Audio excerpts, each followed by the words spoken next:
So Elizabeth? Elizabeth? Elizabeth? Oh.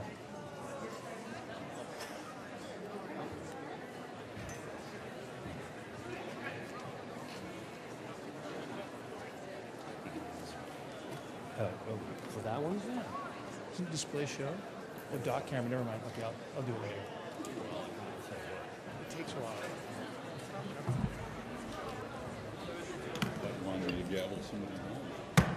Good evening. Welcome to the July 25th session of the Bellingham City Council. Bellingham City Council meets all requirements of the State of Washington Open Meetings Act. If you would please join me in the Pledge of Allegiance. I pledge allegiance to the flag of the United States of America and to the republic for which it stands, one nation, under God, indivisible, with liberty and justice for all. Roll call. April Barker. Dan Hamill. Here. Jean Knudsen. Here. Michael Lillequist. Here. Roxanne Murphy. Here. Pinky Vargas. Here. Terry Borneman. Here.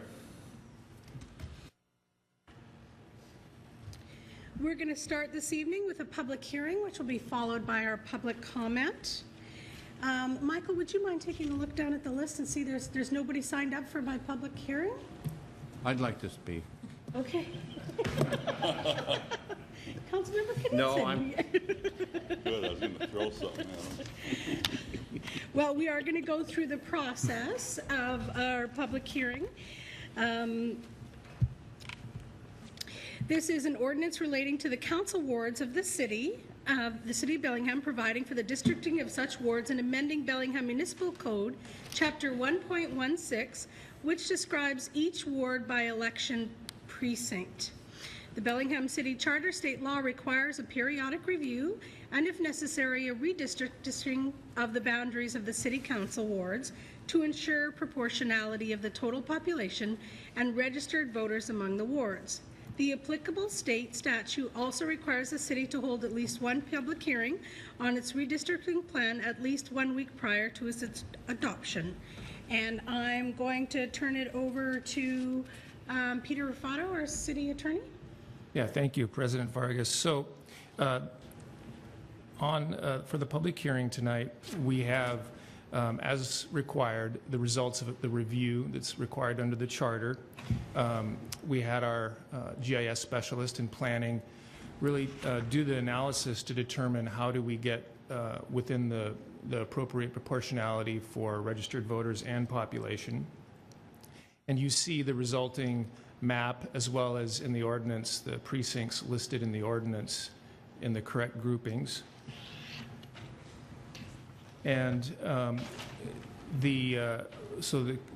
on for consideration is both the draft ordinance and then the map is really incorporated into that. And I can put the map up on the screen if it's necessary. You've seen it before, but it's whatever council wishes. I actually think it would be nice for the public to actually see, so makes it easier for people out in our vast audience to see what the new wards are.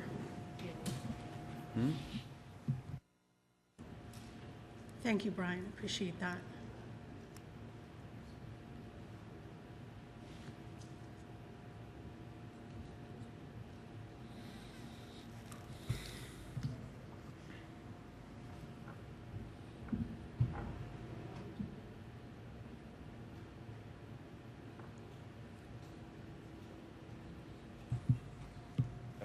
Thank you, Brian. That's wonderful. Do any of the council members have any questions or anything about the new map?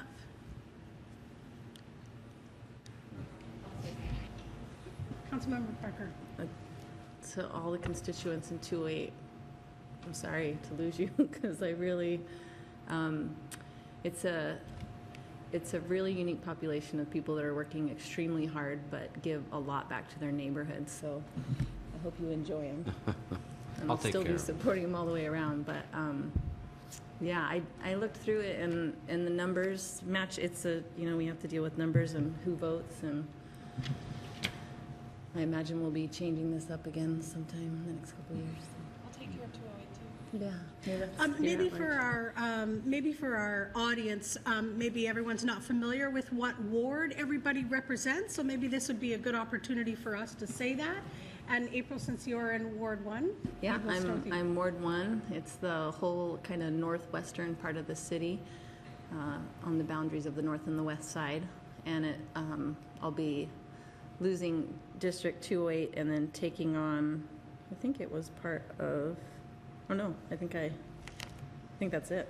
Those are the biggest changes. No, I'm taking on 267 and 222. Okay. So I'll be out meeting those people.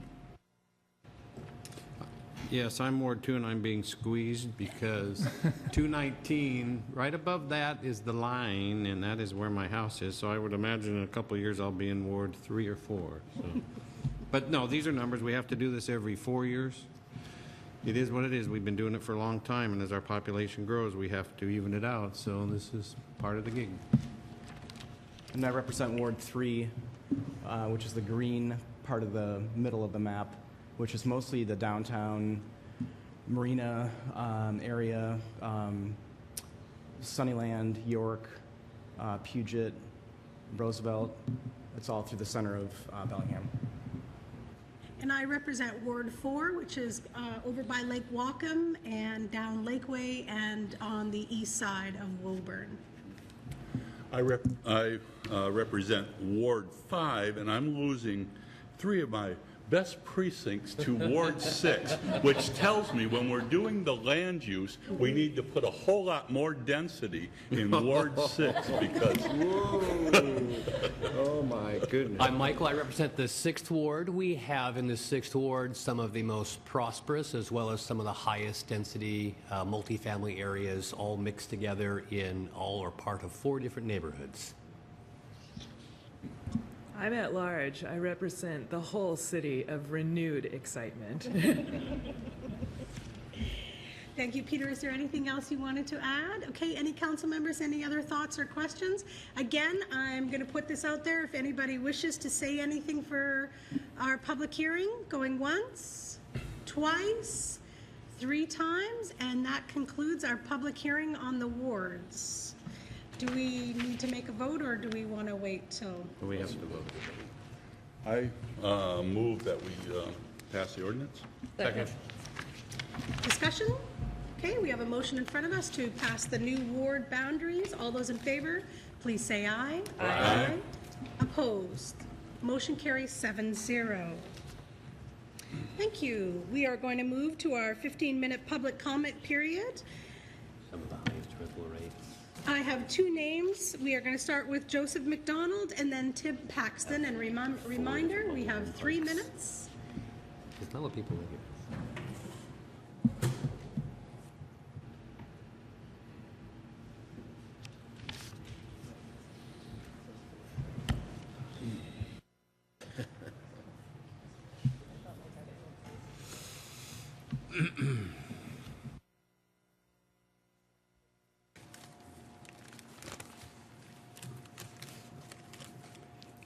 My name is Joseph McDonald, and you know I have a speech amendment.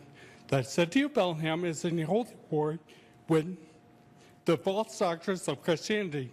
Despite the fact that I have to use strong language to get people to participate in the local holy war, doesn't make me a bad guy. Of all the things I can say about the Bible-bashing freaks, my message is this: show that you have a backbone and refuse to be intimidated any longer, and that you will stand up to them and protest them, which means make a sign and express your mind if you find their hate speech unacceptable to you. The Bible-bashing freaks love to antagonize people. Arguing with them is only throwing fuel on the fire. The devil's disciples want you to fall into a dunghill of disgrace with the aid of their mean-spirited rhetoric. They're not deceived, nor with their ferocious personalities are they wolves in sheep's clothing. Their mission is to incite hate. They know what they are doing, and make no secrets in revealing that They are really evil hate mongers. It is sad to say, but unfortunately, the city of Bellingham allows the Satanists to have their way. Thank you, and God bless America while she is still here. Thank you, Joseph. Tim Paxton.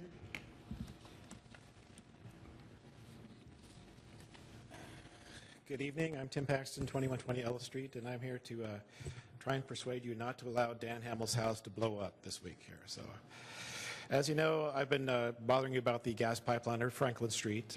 For the history of this background, about 20 years ago, one of the Bellingham mayors got a great sales pitch and said, you can make $1 million a year if you give us this franchise, turn Franklin Street into a power utility. We'll put power lines up there and a 10-inch high-pressure gas pipeline and a 4-inch along there, and you'll make $1 million a year. That fee never got paid, maybe 1 year of it. Anyways, now we're stuck with this pipeline that runs down Franklin Street, and it's got a little problem. The latest technology news that you read about pipelines here says you're not supposed to have high-voltage power lines above steel pipelines because it accelerates the corrosion of both the main pipeline, the 10-inch one, the 4-inch one, and all the sidelines that hook up to the main pipeline, which is a high-pressure pipeline. So what we have now is an advanced corrosive state of all these little hookups, because what the pipeline company did back 20 years ago is to save money. They hooked the houses directly to the 10-inch pipe with the little 1-inch or 3/4-inch pipes there. So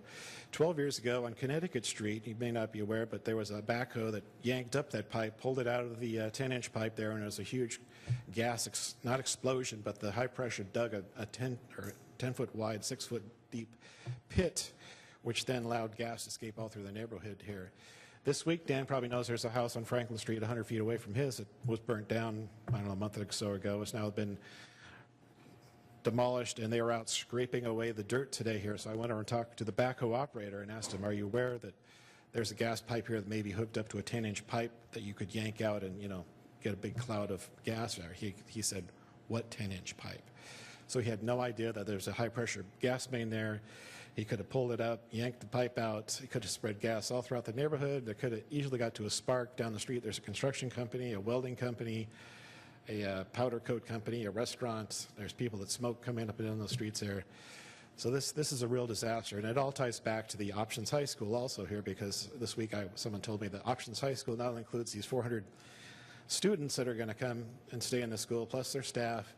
There's also a new Options facility for pregnant teens and their babies to come to school. So if there's a gas leak down there on a dead-end street, how are these people going to be evacuated if they got, you know, young mothers with their kids and, you know, pregnant mothers, and plus the, you know, 400 students down here waiting for the gas cloud to come their way on a dead-end street here. So that's my brief message tonight here, is take this a little bit more seriously and keep Dan's house from blowing up this week. So that's my message here. Thank you. Thank you, Tim. Is there anyone else who wishes to speak during public comment? Anyone? No? Okay. Well, we'll move right on to a review of our committees from this afternoon. Our first committee was Public Works, Public Safety, and Terry Borneman is the chair. Thank you, Pinky. We had 2 items before our committee this afternoon. The first was a proposed ordinance accepting donation of the South Bay stormwater facility. The South Bay stormwater facility is a privately owned stormwater facility in the city of Bellingham. The owner, South Bay Properties, LLC, has offered to donate this facility to the city of Bellingham. Acceptance of this donation would ensure the proper maintenance of the facility and would be consistent with public ownership of stormwater facilities throughout the city. The city completed a Phase 1 environmental assessment and a title review of the subject property. No environmental or title concerns were identified. Staff recommends that the council accept the donation by adopting the attached proposed ordinance as authorized by the Chapter 4.90 of the Bellingham Municipal Code. The committee recommended approval, and I so move. Second. We have a motion in front of us. Any discussion? All those in favor, please say aye. Aye. Opposed? Motion carries 7-0. The next one is almost identical to this last one, although it refers to a different stormwater facility. It's a proposed ordinance accepting donation of the Trickle Creek Stormwater Facility. The Trickle Creek Stormwater Facility is a privately owned stormwater facility in the city of Bellingham. The Ownership Association has offered to donate the facility to the city of Bellingham. Acceptance of this donation would ensure the proper maintenance of the facility and would be consistent with public ownership of stormwater facilities throughout the city. The city completed a Phase 1 environmental assessment and a title review of the subject property. No environmental or title concerns were identified. Staff recommends that the council adopt the donation by adopting the attached proposed ordinance as authorized by Chapter 4.90 of the Bellingham Municipal Code. The committee recommended approval, and I so move. Second. We have a motion in front of us. Any discussion? All those in favor, please say aye. Aye. Opposed? Motion carries 7-0. End of committee. Sorry. Thank you. Well, next, we're going to move to our planning committee, and Gene Knutson is the chair. Thank you, Madam President. We have one item, consideration of a request by Lydia Place for comprehensive plan and zoning text amendments to allow construction of up to 11 studio apartments located at 1701 Gladstone Street in the Puget neighborhood. This afternoon, we heard from Greg Ockett from the Planning Department. He went over some of the concerns that were raised by the public hearing.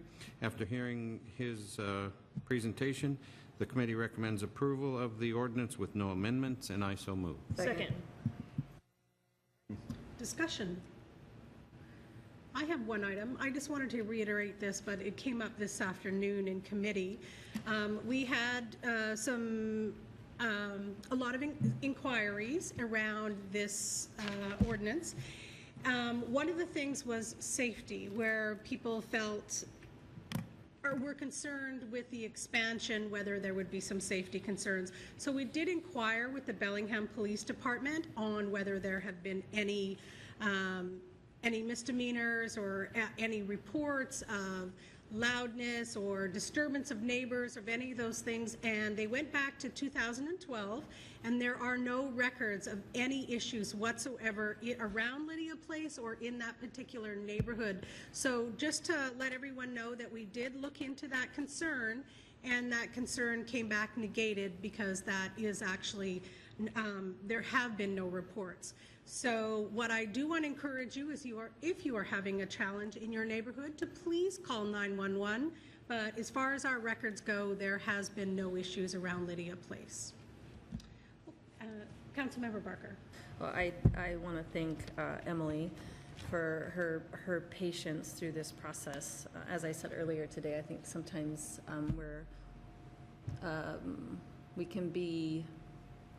we can judge a lot more on certain projects than others, and I'm new to this council, but I can say how proud I've been working with this council and your understanding of the path that we need to be on, and really understanding that there's all kinds of populations, and by having them included in your neighborhood, for us in Birchwood, it was an honor when they came and asked, can we partner and be part of your neighborhood. It was an absolute honor. It actually brought me to tears, because I thought many people describe our neighborhood as being negative or having inappropriate behavior, and we know that we're a strong neighborhood and we have really caring people, and for an organization like this to say we'd like to bring our services into your neighborhood was a true honor. So thank you for your patience, because I know this is difficult, and we are moving into a different place where we're dealing with these issues of homelessness.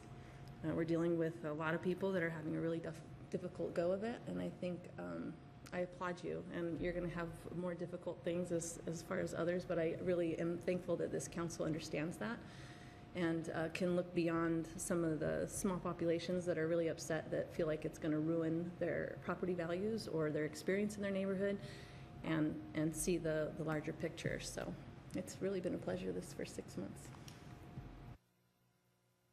Councilmember Lillquist. I guess I'd like to repeat sort of some of my comments from this afternoon for the broader public who may be watching now. Our decision tonight is a zoning decision for allowable uses. It's not about Lydia. place. It's not about a particular project or particular enterprise. It's about a kind of nonprofit that would be suitable in that location. And we've seen this happen all the time. There's a rezone, and they want to put in a psychologist's office.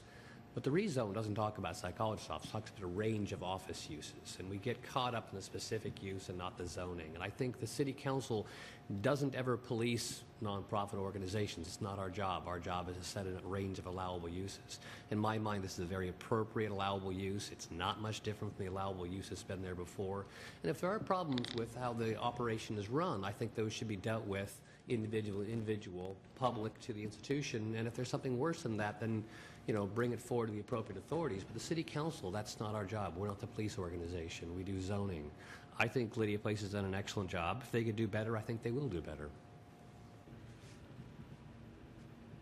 Okay, we have a motion in front of us to pass the ordinance of the City of Bellingham relating to Bellingham's comprehensive plan, amending Area 6 of the Puget Neighborhood Plan. All those in favor, please say aye. Aye. Opposed? Motion carries 7-0. And that's the end of Planning Committee, so End of committee, excuse me. We're going to move on to Committee of the Whole. We had 3 items in front of us today. The first one was an update on the current jail operations. And we had some clarification by Peter Ruffato, our city attorney, and I'm going to turn it over to you, Peter, but a lot of the comments this afternoon were about clarification of exactly how much our population in the jail is from Bellingham. And Peter, if I may, I'm going to turn it over if there's any comments that you would like to make about this, putting you on the spot again today. No, that's fine. Peter Ruffato, City Attorney's Office. So, yeah, we covered a lot of different areas, really, as contained in the memo that's in the packet. On the numbers, I do have actually a clarification from this afternoon, and one clarification is that I think I attributed a number that was stated in the Herald. In fact, it was in an editorial piece in the Herald, so I want to make sure that that was clear. It wasn't from Herald staff, Bellingham Herald staff. So I want to make that clarification because that was pointed out to me later. And the other thing is, when that came out, I believe it was, I don't know, Saturday, Sunday. I'm not sure when that came out, but we've been talking to Ryan Anderson a little bit about that number. I think it was 100, 110. We base our identification of the number of inmates in the jail system, in particular the main jail and the work center, on notices of incarceration that Ryan Anderson looks at every day, and then follows those individuals, whether they're pretrial or whether they're ultimately post-conviction, so we know who we can transport to Yakima, who might be eligible for EHM and that sort of thing. If in fact, and I think we should get to the bottom of that, there are a whole slew of inmates that for whatever reason the records we have don't show that, then we should get to the bottom of that because they may very well be eligible for transport to Yakima or another program that Bellingham has. I'm pretty confident in the numbers we have, but we're basing on the records we received from the jail, and so we'll continue to follow up on that. And that would, if those are the numbers we're talking about, that would really impact the jail population if we had authority over those inmates. So there is additional information in the packet around this, and just to be clear, we have implemented the new booking restriction that's enacted by Sheriff Elfo at the Whatcom County Jail, and that we were discussing that there is a little bit of misinformation about our actual Bellingham population, and that in our 3 facilities, if I remember this number correctly, you said there are 37 currently across all 3 facilities. But we have 9 in the jail currently. So I didn't actually bring that sheet with me. I probably should have. But 37 includes both facilities, and it includes Bellingham only plus Bellingham plus, meaning there could be, shared jurisdiction with Whatcom County for a number of those inmates. I believe as of Friday, again, this is a moving target. It changes hourly.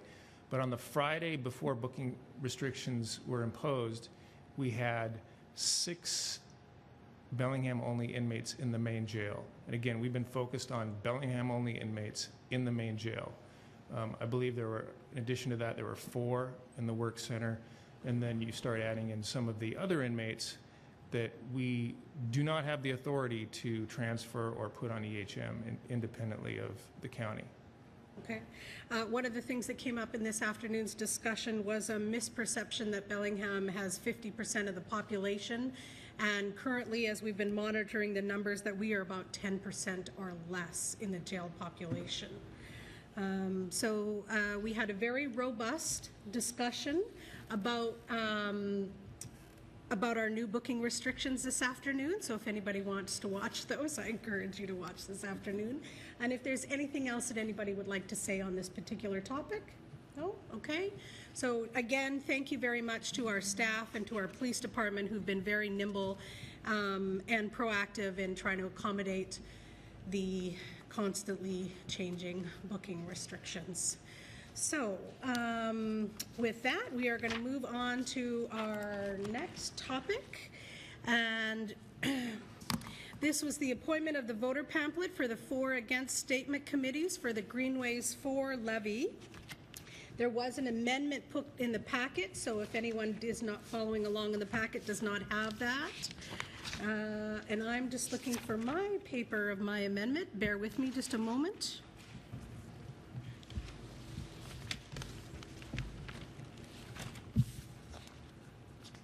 Oh, thank you. Okay, so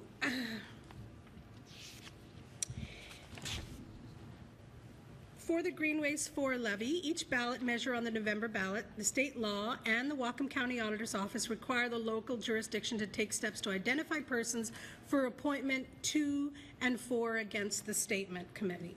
So we have the city contacted various organizations and put a lot of communication out there to try and get people to step up for or against for the voters pamphlet.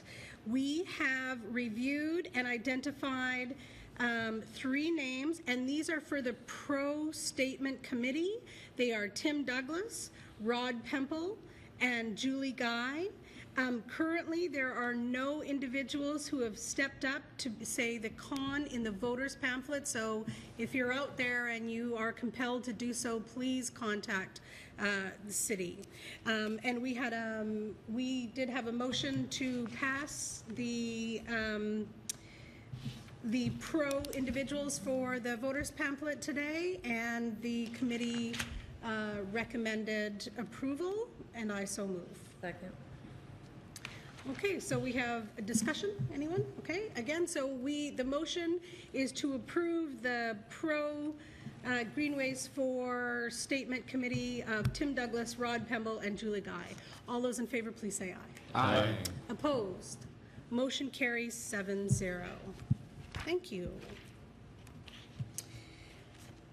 The third item today was a review of the draft 2016 comprehensive plan, specifically the economic development chapter and environment chapter. I am not going to review all of the things that happened in this afternoon's comprehensive plan. I encourage you to watch this afternoon's committee meetings, but just a couple highlights. Identifying in the economic development chapter, again, this is not a rewrite, this is not a redo, this is just an update to the 2006 plan. We did add a policy: industrialized zone land in the UGA should be reserved for industrial uses and appropriate accessory. Couple things, some wording changes is identifying employment land and that lacks sufficient infrastructure. So a couple things that were put in under economic development. A new policy working with the Port of Bellingham, Whatcom County, and others explore and pursue opportunities to select, attract, and new investment and expansion for businesses outside the Bellingham area, both regionally and nationally. So that was for the first portion on economic development. And again, this comprehensive plan is open if anyone wishes to send comments to the city And that was for economic development. Then we moved on to the environmental chapter. Two policies that were brought up was modifying policy EV13 to select wetland mitigation sites for unavoidable impacts. I won't go read the whole statement, but we did change some of the wording on that one. And then modify new environmental policy on encourage development of mitigation options such as mitigation bank or in lieu fee program. We had a very robust discussion that came out with a couple motions put forth by Councilmember Lillquist. The first motion was for the staff to address policy for the staff to address the policy on, I apologize here, I'm confused on my own notes, to address the policy of limiting sprawl and specific language to be put into the environmental development plan.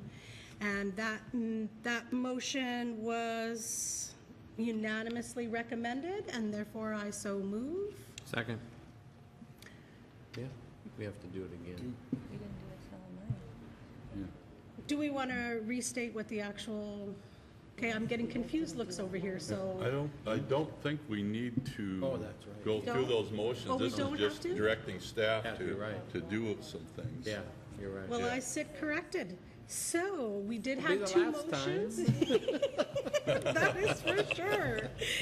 We had two motions around environmental, and both of those were unanimously approved by the staff. Is there anything that anyone would like to add on today's comprehensive plan on environmental and economic development chapters? No? Okay. All right. Well, we had a great conversation today, if anybody wants to listen to that. All right, well, that includes the items on there, and we are going to move to approval of the minutes.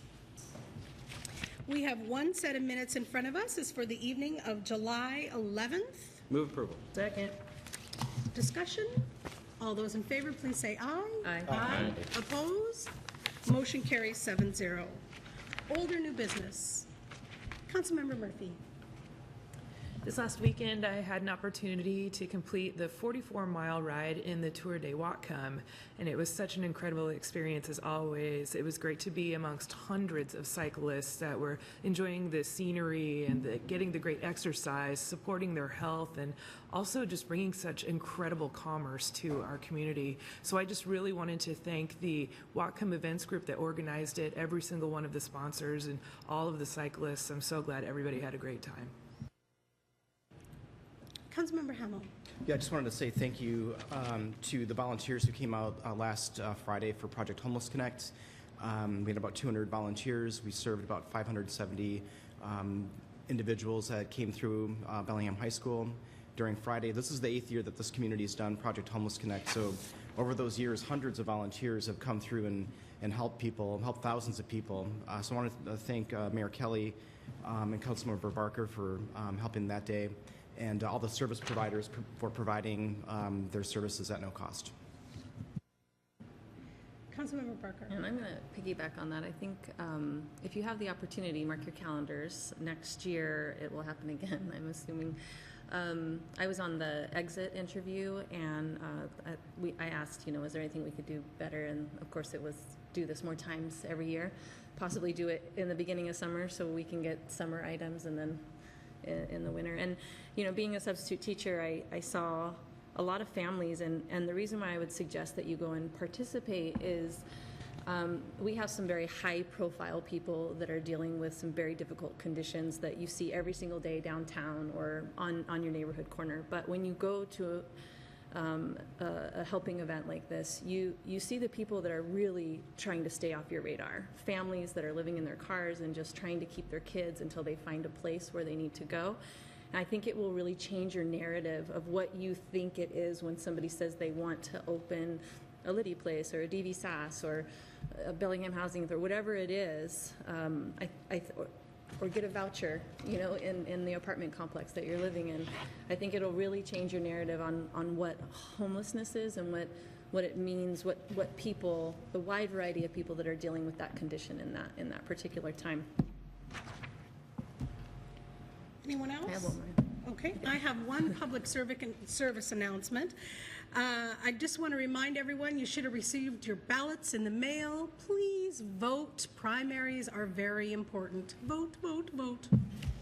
Councilmember Barker. My last one is a suggestion for the city, because I don't think I'm allowed to say the app name, but there's this pretty cool app that's out there right now, and you'll see a lot of people walking around with their phone, and they're walking out in front of City Hall, and they're trying to capture things, and we have some really cool stuff that you can capture around City Hall. I've noticed with this app, playing it with my kids and my husband and so many other people, is it doesn't discriminate to age or color, or it does discriminate. You need a smartphone. And you're getting people that are coming out. You actually have to walk, or at least be mobile in a wheelchair. You have to be moving in order to utilize this app. But I would hope we might be able to piggyback on that as well, because people are going to these very specific sites and places. And if we utilize notices, or if we're looking for people to be part of committees, especially when there's 3 of them right out here, we could maybe post where those are. And who knows, maybe we'll get a group that we don't normally get. So I'll tell you the app later. You already know what it is. Okay. Just don't run in the middle of the street. I was just going to say, safety. play while you're driving the our car. safety message for today is be safe out there, and also call 811 before you dig. Anyone else for old or new business? Okay, so we're going to move to executive session. We did have executive session today. Our report out, potential real estate sale or lease. Staff provided information on a potential real estate sale or lease. For information and discussion only, no action was taken. Potential litigation, claim number 2015-50. Staff provided information on a potential litigation matter. Action, to entertain a motion to authorize the mayor to enter into a settlement agreement with the following terms. The city will agree to pay reasonable and necessary expenses to fix and repair a driveway for damages that stem from a city project in the abutting right-of-way. So moved. Second. All those in favor, please say aye. Aye. Opposed? Motion carries 7-0. Third item was potential property acquisition. Staff provided information on a potential property acquisition. Action was to entertain a motion to authorize the purchase of 20 acres in the Lake Wacom watershed from Kenneth and Susan Morrill for $200,000 with an anticipated closing date of August 17th, 2016. Move approval. Second. All those in favor, please say aye. Aye. Opposed? Motion carries 7-0. And we are moving on to the mayor's report.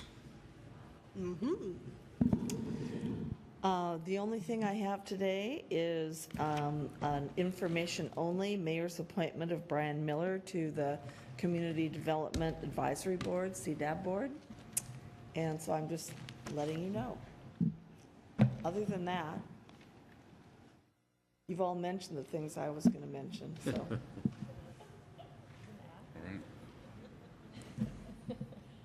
Consent agenda. Approval. Second. Wow, it's You hot can and tell heavy I'm up getting here. old. Second. Thank you. All those in favor, please say aye. Aye. Opposed? That's the consent agenda.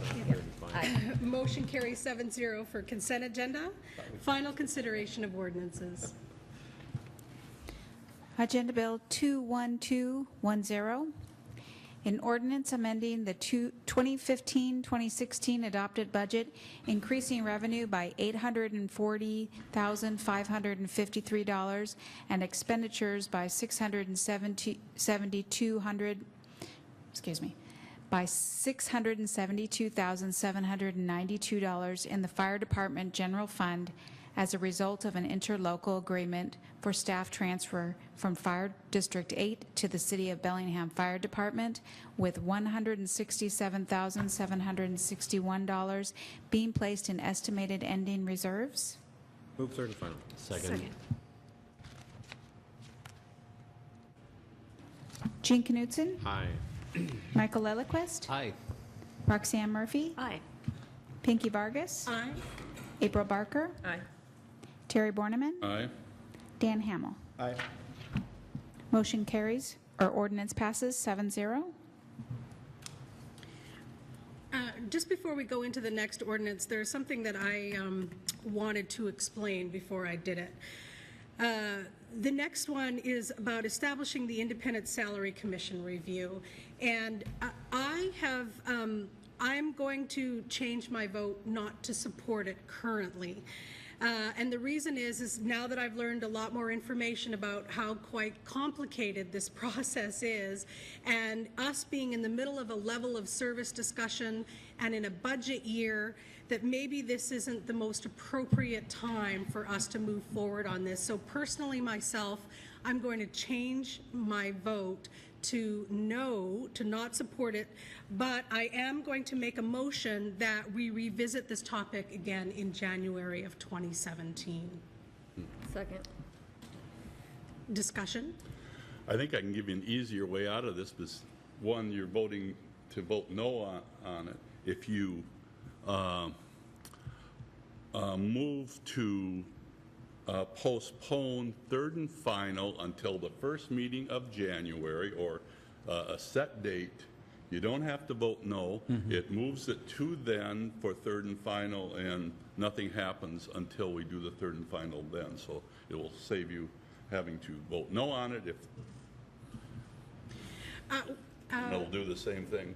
Well, it'll make it easier, so you got to vote it down. Mayor Linda.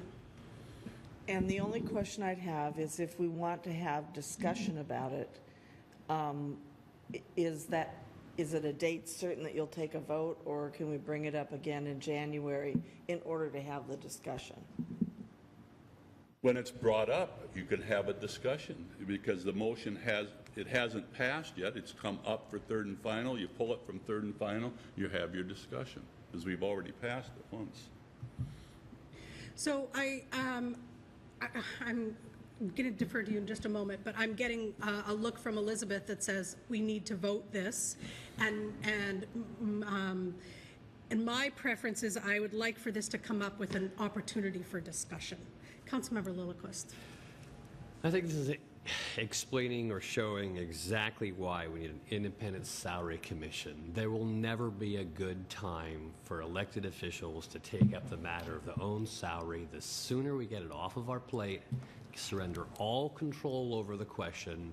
There is no year that budget's not important. There is no year there's not an issue on the ballot. There is no year that is politically neutral. This is exactly why we need to put an independent salary commission in place now, and then we are not in charge of the timing. We are not in charge of the outcome. We cannot affect it. I think it's time for us to step back from the salary issue so we don't have this discussion. Councilmember Knudsen. I would normally agree with you, Michael, because I was pretty fervent about this, but now we have more than one council member that's raising concerns. We have the council president raising concern. I've heard it from the administration, so I don't have any problem with putting this off until we can have a further discussion on it, so everybody's clear on it before we move forward. I'm not talking about not doing it. Let me make that clear. I'm not talking about not doing it. I don't think anybody else is. I think we just need to take a little bit more time before we do this, because once we start down this path, it's going to be that's going to be the end of it. We won't talk about it anymore. Councilmember Murphy. I would prefer that we postpone it because I don't want the record to make it look like I do not want a salary commission. So, because it will just be a vote of no against a salary commission. So I would prefer the postponing. I think that would make more sense to the outreach of our community. Councilmember Barker. I'll be voting no on it. As the first time it came up, I made a motion, but it didn't get a second. I was hoping I could get a second so we could have a discussion. And now realizing the value of seconds, I seconded many times today to ensure we could have a conversation on a person's motion. I'm new at this, and there are a lot of concerns that the Salary Commission presents, and I feel like we didn't really get the full information on what it is. For instance, I don't necessarily believe that City Council should be made by a Salary Commission. It doesn't frighten me whatsoever. I know it's difficult, but to make your own salary, that's tough, but that's part of business. Bosses do it every day. And I think that council, me personally, I'd like to explore how we get council members to be able to make half of what a living wage is in Bellingham. I mean, there's a lot of different things I'd like to explore instead of handing this over when we're in the middle of a budget issue. We're dealing with asking people to help us increase our revenues so that we can deal with our general fund issues.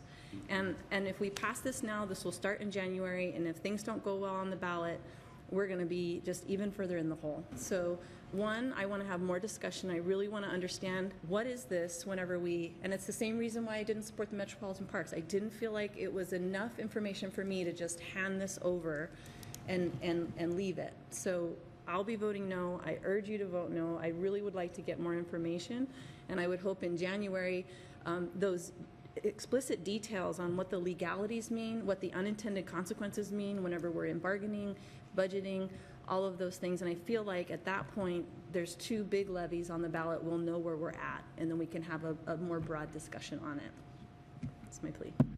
Councilmember Yeah, Bournemouth. could you restate your motion, because you said 2 things. One, I'm going to vote no on this, and I want to move to reset it. Well, we only reset it if we vote it down. So what are you asking us to vote on? Thank you. Yeah, 'cause I'm not sure. Okay, thank you for that clarity. So my motion is that we revisit the topic of the Salary Commission in January of 2017. Second. Second. Discussion. Councilmember Lillquist. Yeah. First, a little point of order. I think it's actually the motion to table until January. And second, I still don't understand the logic. If the 2 ballot measures passed, should we then have an independent salary commission? If the 2 ballot measures didn't pass, should we then have an independent salary commission? If one passed and one didn't, should we then have an independent salary commission? Seems like an independent salary commission is a separate issue. What is the best process for determining elected officials' salaries? I think that your last point is probably where a couple of us are stuck right now, is that I will admit to you that I didn't quite understand all of the implications and all the things that go along with the Salary Commission, and maybe I was too quick and not thorough enough in understanding, and I would like an opportunity to ask more questions and to have a better understanding before I just vote yes. And so I admit that I may not have had enough information, and I would like that information before I have a vote on a Salary Commission. Councilmember Hamel, then Borneman. I think I need some clarity on this. So, Council President, are you saying that then that this matter would be picked up for a 3rd and final in January? Is that what you're suggesting? No, that is what Councilmember Borneman is suggesting. I'm suggesting that we revisit the topic and we explore this a little further, because we actually didn't discuss it very much. We just put it out there like it was a panacea, not understanding all the unintended consequences that could possibly go along with that. Councilmember, just one moment. I'm just going to take Peter Rufato. Okay, all right. Yeah, I'm probably dealing with the same thing on a point of order on this. We have something that's coming up before us where we voted first and second. We can't just do away with this and say we want to revisit it unless we take action on this, or we table the motion, 3rd and final, until a set. We have, that's out there. So Peter Rufato, City Attorney's Office. So I don't want to change the intent of the motion, but would it be consistent with what you're saying to postpone it? You could say to a date certain. It would be for 3rd and final, with the idea that there would be a work session or a meeting or a committee of the whole meeting prior to that 3rd and final consideration. So you get to have the discussion. You still are in line with the current process, but you've postponed the consideration of 3rd and final. That's okay. Exactly. I think that sounds Good motion, great. Peter. Great job, Peter. Aye. Second. Good job, I buddy. second that. Hey, Peter, you want? Yeah. I'm not going down there, though. So to clarify for Elizabeth, then this vote has been postponed until, We have We to vote on have to- postponing. Yeah, we have to vote on it. And some guidance on when first, second, third meeting in January, whatever you wish, but just something that has some certainty as to when it's going to come back. Okay, let's use the date of the second meeting in January. Okay, does that work for everybody? All right. So then we vote on the first motion for postponement, is that correct? And then we don't vote on the ordinance itself, or we do vote on the ordinance? No, we're postponing. Okay, all right.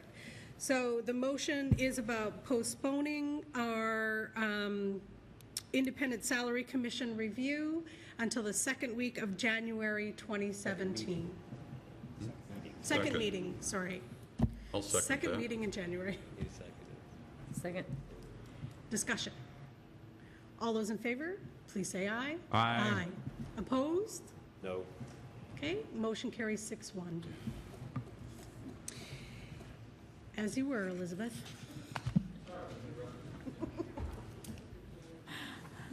Agenda Bill 21296, an ordinance amending the 2015-2016 adopted budget, increasing revenue in the Public Works Storm and Surface Water Fund by $474,128 as a result of additional funding from the Department of Ecology for an existing interlocal services agreement and appropriating $474,128 in related expenditures. Move third and final. Second. Roxanne Murphy. Aye. Pinky Vargas. Aye. April Barker. Aye. Terry Borneman. Aye. Dan Hamel. Aye. Gene Knutson. Yes. Michael Lillquist. Aye.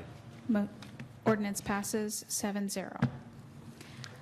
Agenda Bill 21308, an ordinance amending the 2015-2016 biennial budget, transferring $52,413 from the street fund to the governmental debt fund and appropriating those funds for expenditure on debt service costs. Move third and final.